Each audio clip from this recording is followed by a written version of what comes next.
not seen an Alfa Giulia in that color yet. It's called Messina Blue, and it's exclusively available on the new Alfa Romeo Giulia Veloce.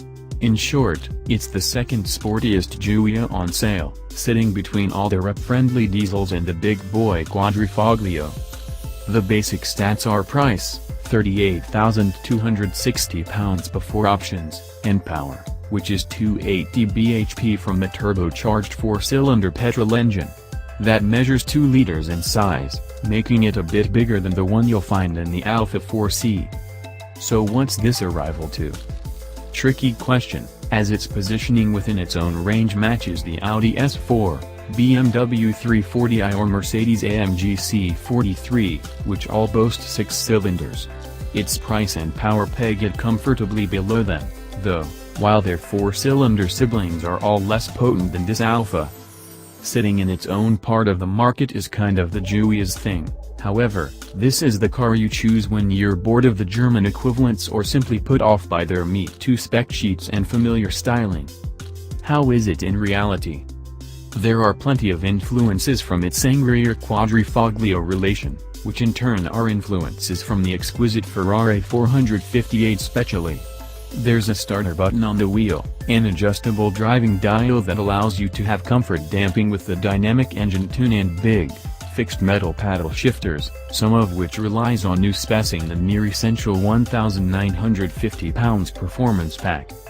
There's no race mode, though, and this car doesn't bark into life with the same aggression as its twin-turbo V6 sibling.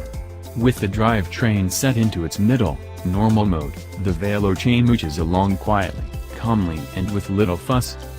Its 8-speed automatic gearbox is so smooth and seamless when left to its own devices, it almost feels like the single-speed transmission of an electric car. The soft suspension and supreme refinement add to the sense of relaxation you wouldn't expect of a brightly colored saloon with an offset number plate. Little noise, little fuss. It sounds a bit boring. On first acquaintance, I had the same worries. Yet at just 1,429 kilograms, making the Giulia akin to a hot hatch, and at least 100 kilograms fleeter of foot than its German rivals, it's keen and alert should you want to drive in a livelier manner. The steering is really quick, the front end changing direction quite sharply, but it all feels quite natural. You soon get used to how eager the front is, and become keen to exploit it. In fact, the front turns and grips so impeccably, it's easy to get on the power quite early in a corner. Though while there's lots of low-down torque from the engine, that doesn't mean the driven rear axle is anything like as lively as the Quadrifoglios. The Veloce is too composed for such silliness, and you can't loosen the stability control anyway. As a car you drive for the hell of it, purely to quicken your pulse, the Veloce falls very short. As a super smooth daily runner that has a keen and agile chassis when you do want to drive the long way home, however, it's expertly judged. I have to refer back to the ride quality, as it's so good. Anyone bred on S-Line Audis might feel shortchanged by a car that doesn't telegraph every pothole through the seat in HD, but those who really enjoy driving will love just how easily the Veloce shrugs off rubbish road surfaces. Its composure really sets it apart from its rivals. Is it quick? This is a brisk car. Its 5.7 seconds 0 to 62 miles per hour claim feels a touch safe, and it does a good job of hiding its turbocharging. You rarely ever notice any lag in the power delivery, which is unfailingly urgent. The engine calls time on its driver's urgency too early, though.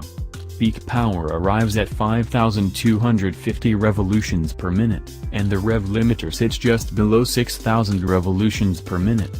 Those are already modest figures, yet you are rarely inclined to go near either.